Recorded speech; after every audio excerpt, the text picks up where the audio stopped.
$5, you join the Bestie tier, you get 5 exclusive ASMR videos or more. And we read a book together every month. So for May, we will be reading Just for the Summer by Abby Jimenez. So if you want to read this fun contemporary summer romance with us, then join the Patreon and let's get started. Let's start with the 2 books that I read on my Kindle.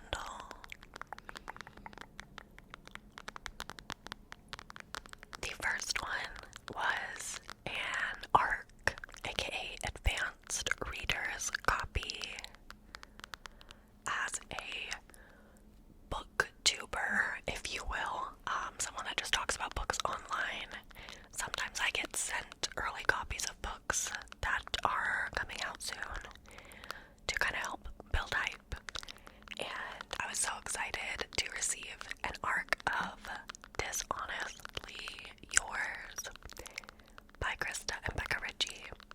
These are the same authors that wrote the Addicted Calloway series, which is highly beloved if you're on my side of BookTube Book Talk.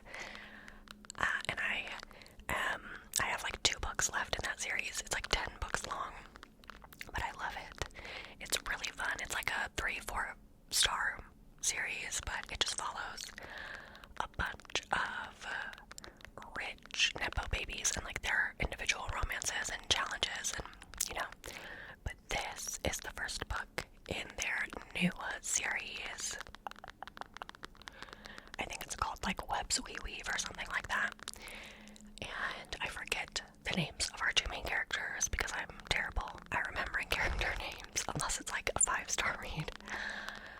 But it's about this girl and her friend Haley. I know that because duh. And then Haley has a brother. Okay, and so it's like best friend's brother kind of trope. But they're all like, they're a little trio, and their family is like very connected. Their parents are best friends, and they're all like criminal, sort of. They're con artists, basically. They're con artists, like professional con artists. That's how they make a living. And so Haley, and then the main girl and the main guy, they were raised by these con artists, and they decide that they're over the con artist life and they want to build a normal life.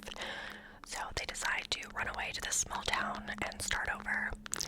And at first, the main girl just thinks it's going to be her and her best friend Haley. But then lo and behold, her brother shows up, and they kind of have this like long-standing history that they have to work through. Now, that sounds like such a fun premise, right? Like, it sounds like so much potential for like lots of tension and angst, but unfortunately for me, I did end up like getting a little bit bored towards the end. A big part of this book is our 2 main characters working through like this con that they did together. They literally call it like the con that shall not be named or something like that. And you like, as the reader, don't know what happened at this con, and then you find out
few different people online, and I knew it was like a teacher-student sort of romance at this prestigious university where it's like a music university, and she is playing the piano and he is her piano teacher, and it's like supposed to be this taboo kind of dark maybe romance, and the writing style I actually enjoyed going into it. I was like, okay, feeling it. But then about like 5 or 10% in, we finally get chapters in the man's perspective, the teacher, and from the second that this girl walks in his classroom, he's like thinking sexual thoughts about her. It's so insta lust, and that is my least favorite trope in romance ever. Like, the whole point of a romance book to me is watching two people go from either strangers or friends or enemies, you know, just slowly becoming friends, then lovers. Like, I need the slow burn, and it was just way too fast, the stuff he was thinking about this girl. So I did DNF this. This was my only DNF of the month though, so that was nice at least. But if you're into like a taboo teacher-student romance and you don't mind insta-lust, I have heard good things about it, but I did not get very far. Okay, now let's talk about the physical books I read. As you can tell, I am trying to get through my physical TBR more than just like reading on my Kindle, and I'm doing a pretty good job. So we can just go in chronological order from this point on. So the first thing that I picked up in April was a dark romance duet. It is The Sinners and Saints duet by Sophie Lark. This is a dark serial killer romance. Okay, so if you are not into like a little bit of a horror dark spin on your books, definitely don't pick this up. But the first book is called There Are No Saints.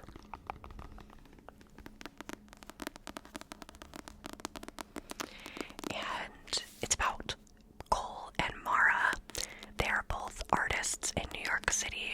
Cole is very wealthy, born into a rich family, already pretty established in the art world. He has an ongoing feud with another popular artist who happens to also be a serial killer. Okay, you gotta suspend your disbelief for these books. You gotta suspend your disbelief just a little bit, okay?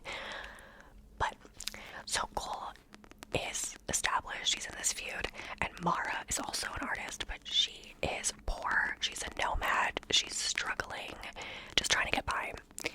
And that's basically all I'm going to tell you. Eventually, Cole and his rival artist serial killer both set their eyes on Mara, and it goes from there. Now,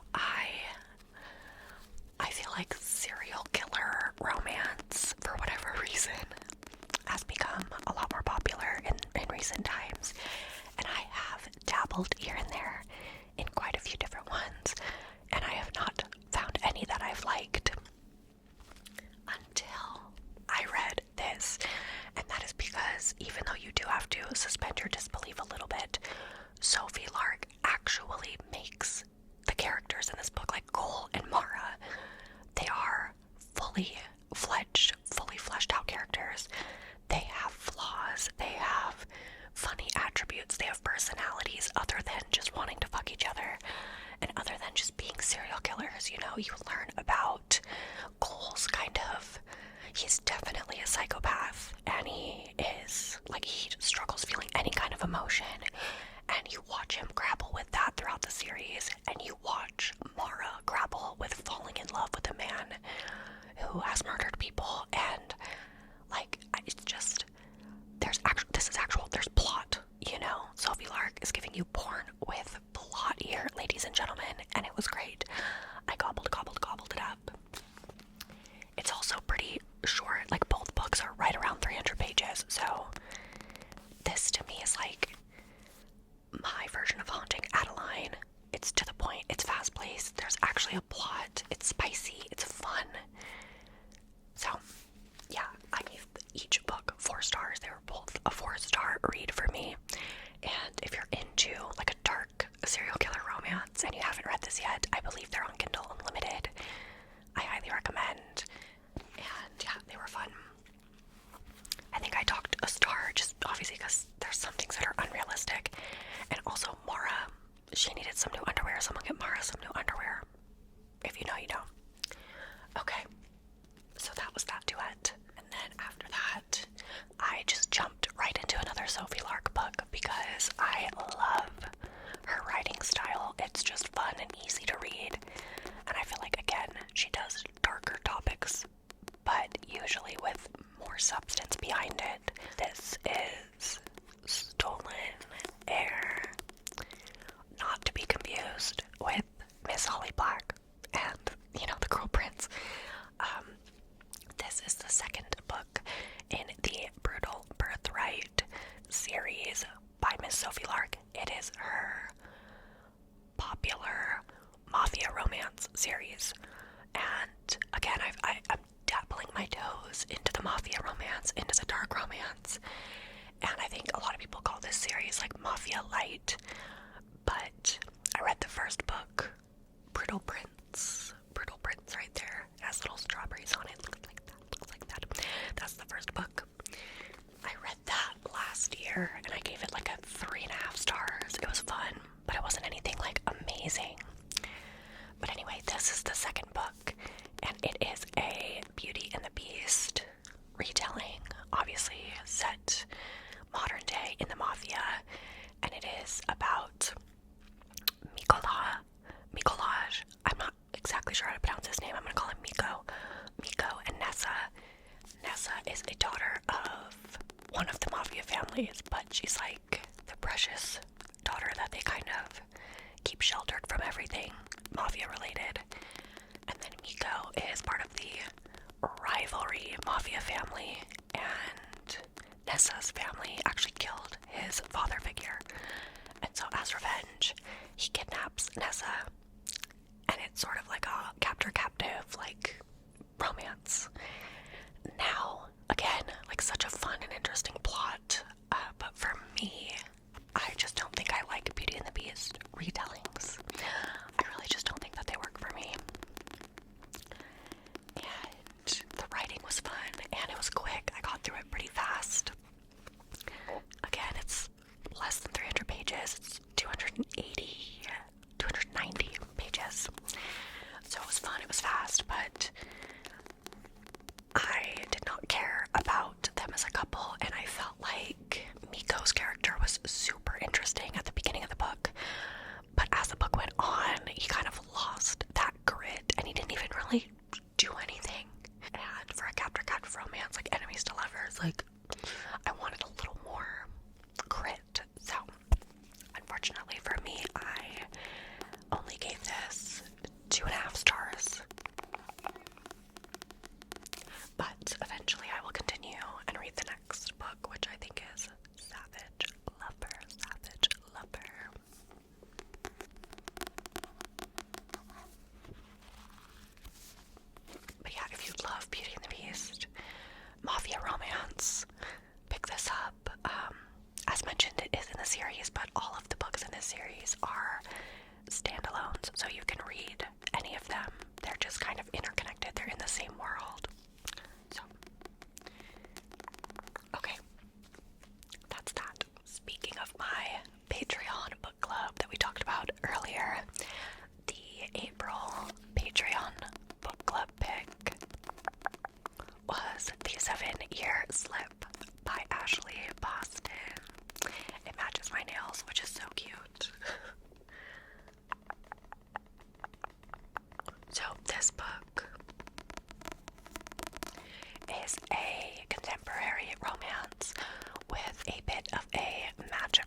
check your trigger warnings. I mean, check your trigger warnings for any book that you read, please, especially like dark romances and stuff. But I know this one looks like it has a very cute Abby cover, but it does talk a lot about mental health and depression and suicide. So just definitely check trigger warnings for every book if you have any severe triggers, of course. But I think the way that it handled those topics was done so well, and the writing was beautiful. It had very lyrical writing, so yeah, I really liked it. Again, I gave it a 4.5. I just docked half a star because he gives her a nickname in this book, and I felt like it was overused so much. I'm so over like the cringy nicknames in romance books. And then second of all, the time slip aspect, like the magical realism aspect, I feel like was so cool, but by like the last third of the book, I was very confused on how everything worked and like what was going on. It definitely got confusing, and I feel like it wasn't executed as well as it could have been, but such a fun read. Highly, highly recommend if you haven't read it already. It was so cute.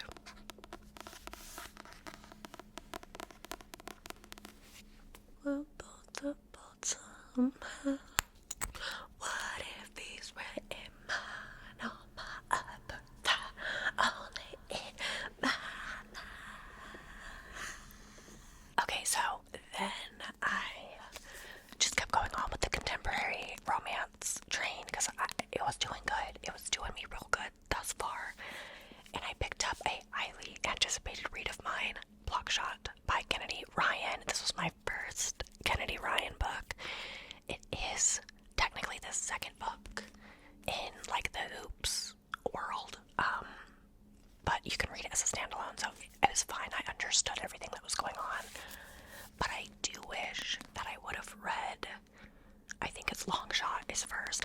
I wish I would have read Longshot first because I've heard it is better overall. People like it more, but anyway, these books, all of the Shot Hoops series, the Longshot, Blockshot, and Hookshot by Kennedy Ryan, they are all NBA sports romances, and they cover very like intense and, you know, again, dramatic romantic themes within them. Now, I'm gonna read you the back of this because that is why I picked up this book and read it. I just read the back, and then I'll explain to you my rating and review, okay? It says, the way he wants her has no limits, and I'm a sucker for he falls first, he falls harder, like that's my bag, okay?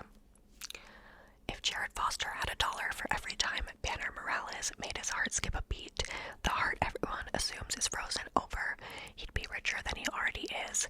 He's found success as a sport agent by always assuming no means I'll think about it, and he knows Banner's thinking about him. Her simmering anger, the way that she puts him in his place, foreplay. She thinks she's won the game, but they're just getting started. Okay. That sounded so good. I love, like, the guy pining after the girl that's, like, gold and, like, you know, like, I love that. The characters were interesting. The spice was good. I loved the writing. I definitely want to read more books by Kennedy, but the reason why I gave this 2.5 stars is because it has cheating trope in it. Now, a cheating trope is not a problem for me in romance. It's fiction. I don't care. It's not real life. But it has to still be done, like, right for me to believe in it. And Banner was, like, cheating on her boyfriend, and he was just such a nice, sweet guy. Like, there was no, like, reasoning why, really, that she should cheat. Like, I just did not. I knew that her and Jared should be together, but I just think the way that she went about it as a character was all wrong. And I couldn't stand by it. Like, I support women's rights and women's wrongs, but I don't support women just being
sure I finished it this year. Whatever.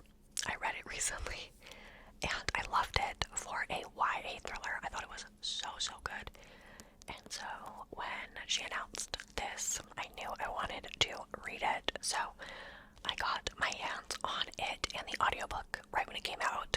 I highly recommend listening to the audiobook. I think the narrator did a great job because it is kind of long. Like for a YA mystery thriller, it's like 400 pages. But I really enjoyed it. So it is about our main character, Belle, and she was an infant, like a baby, when her mom went missing. Her mom is Rachel Price. And so it's been 16 years since her mom went missing. Now she's a teenager, she's in high school, and they are filming a Netflix documentary about the disappearance. And that's what the book follows. It follows Belle as she films this Netflix documentary. There's a little bit of a romance subplot. You know, there's family drama. There's a lot of mommy issues at play. There's twists and turns. And I had a great time. I was so engaged the entire time I was reading this. And I feel like it taught me a lot about myself and my own childhood, like parental issues. Like, I didn't necessarily relate to Belle, but through watching her experience, I was able to kind of look at some things in my own, and I just loved it. I annotated it, as you can tell by my tabs, and I did enjoy the subplot romance. But if you go into it looking for like a good girl's guide to murder, like the romance in that series, if you're looking for that same kind of thing, you'll probably be disappointed. I think the romance needed to be a little bit more fleshed out, and that's why I only gave it 4 stars. I did dog 1 star for the romance, kind of needing a little more work, but everything else was really fun. I loved the plot twists. Someone's like zooming by on a motorcycle. I'm so sorry about that. Every time I film in front of the bookshelves, it's like by the window, by the busy traffic. But anyway, if you love powerful, strong women and you just want like a good little mystery, pick it up. It was fun. 4 stars. And I will continue to read whatever Holly Jackson puts out. Next is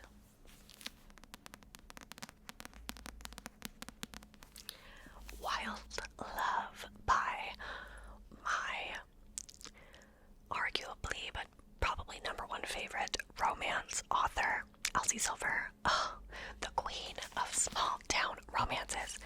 So this is book 1 in her new series. It is the Rose Hill series, that's what it's called. It's another small town romance, and every single one of these books is going to be a single dad romance. Elsie knows what us girlies want. She knows. She gets it. So this one follows Ford Grant and Rosie. Now, if you have read the Chestnut Springs series, which is right there behind me, Ford is Willa from Heartless. Ford is Willa's brother. So that was fun. You get some Willa like moments in this book, which I loved her cameo.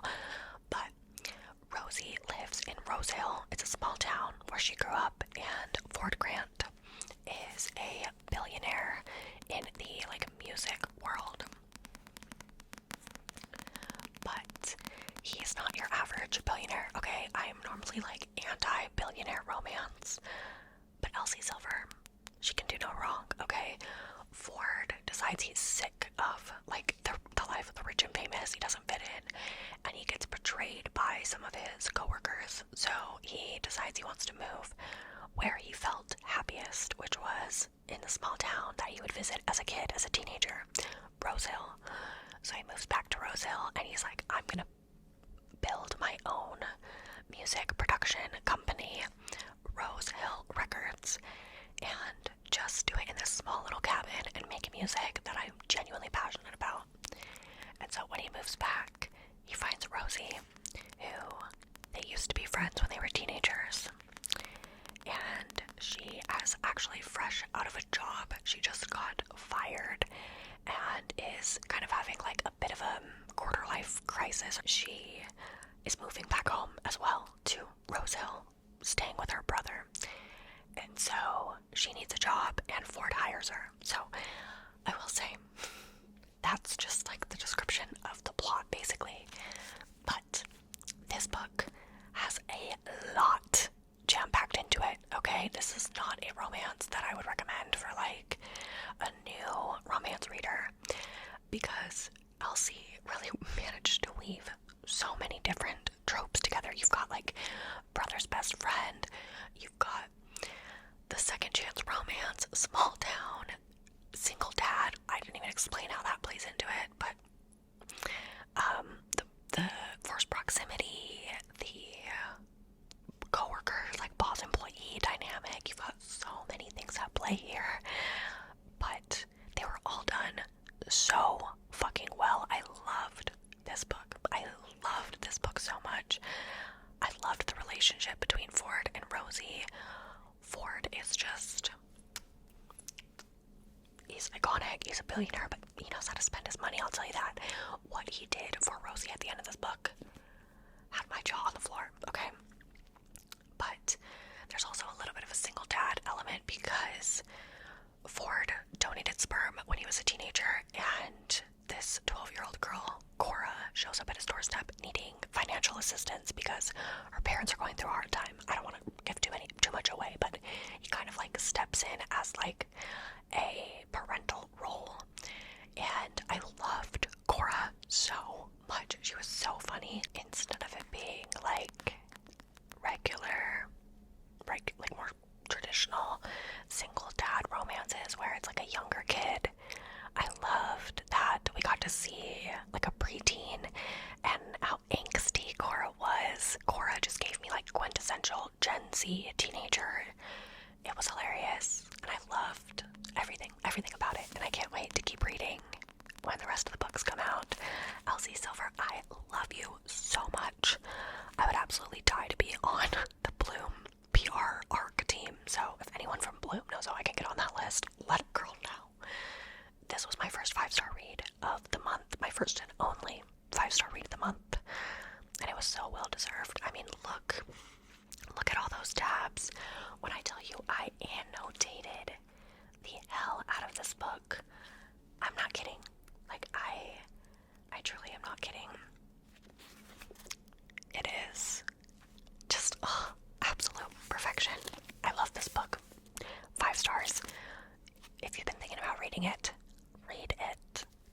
Then I was so excited to read my most anticipated read of the year, probably by far, Funny Story by Miss Emily Henry. I'm an Emily Henry stan. I've never given her books anything less than a 4-star. She's another just like favorite all-time romance authors, just authors in general. Her books kind of ride the line between women's fiction and romance. They're obviously romance heavy, but this is her newest release that came out, I think, on the 29th. Funny Story. I ordered a signed copy. My Wild Love copy is also signed. So gorge. I've got my annotations. So this book follows Daphne and Miles, and it is set in a small town in Michigan. And basically, Daphne was engaged to a man named Peter, and Miles was dating a girl named Petra. Peter and Petra have been childhood friends, and it's always the one, isn't it always the one that they say like, oh, they're just my friend, they're the person they tell you not to worry about. Well, one day, Peter and Petra decide they want to be together, and they've been in love all this time, so they flee the country in a love phase and leave Daphne to move out of Peter's house. And so she doesn't know where to go. Miles now has a spare bedroom, and they decide, you know what, let's make the best out of a shitty situation and shack up together. And then it follows them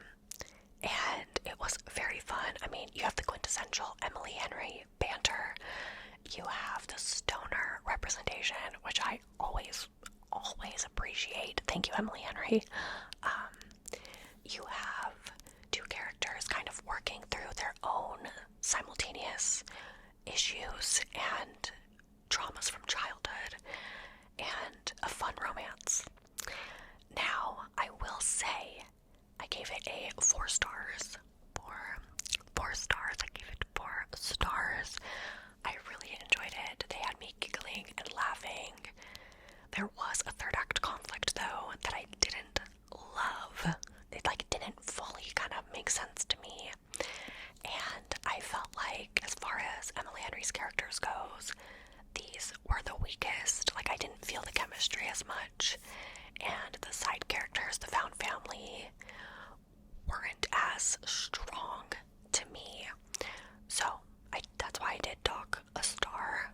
And I think it is my least favorite Emily Henry thus far. But, still, a great book, an amazing book. And I love Emily Henry so much. I just don't think I connected to it as much as I did with Book Lovers, Happy Place, Beach Read, so.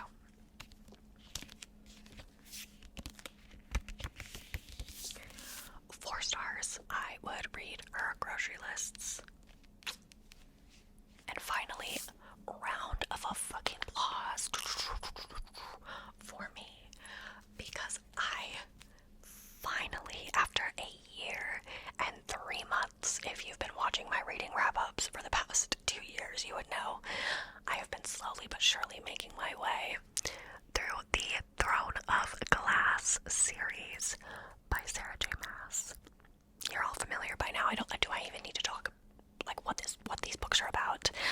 It is an 8 book high fantasy series about a girl named Selena. It starts at the very, very beginning with a girl named Selena, who is a highly trained assassin who joins this sort of competition to become the assassin of the King of Otterlin, because she is currently serving a life sentence in the salt mines, like a slave sentence, and to get out, she has to win this competition. So that is how it starts, and then it just goes on from there. There is so much in this book. There are wyverns, there are fae, there are dragons, there are demons, there are zombies. There's it is so good, so fun. And I finally finished the last book, Kingdom of Ash. This book is 980 pages. So it took me a good 2 months to read, I think, in total. Probably about 2 months. But it was so fun. I love these characters. I love the story. And it was just satisfying to finally complete it. I've never read a series this long and this intense, probably since I was in middle school. So, obviously I wasn't reading high fantasy, but you know what I mean. So, I'm just very proud to have done it. And I did vlog. I vlogged the last 4 books: Queen of Shadows, Tower of Dawn, Empire of Storms, and Kingdom of Ash. And I'm gonna release the vlog over on my vlog channel, linked down below. So stay tuned if you're interested. But yes, I annotated it and everything.